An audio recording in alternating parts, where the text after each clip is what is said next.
Hello, in front of me I've got HONOR X5c Plus. In this video I'll show you how to backup your phone.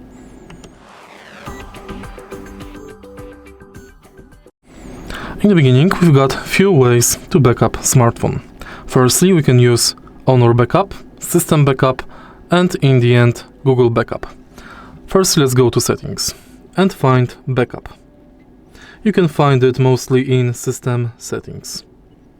Select Backup and Restore, Data Backup, Agree, Allow, Allow, Allow, and Allow, and Allow.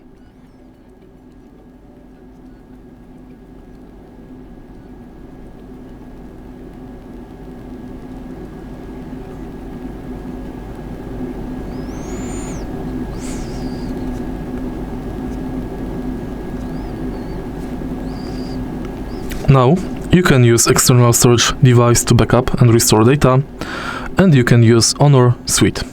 Select it to backup your phone. Next, you can go back and enable backup to Google.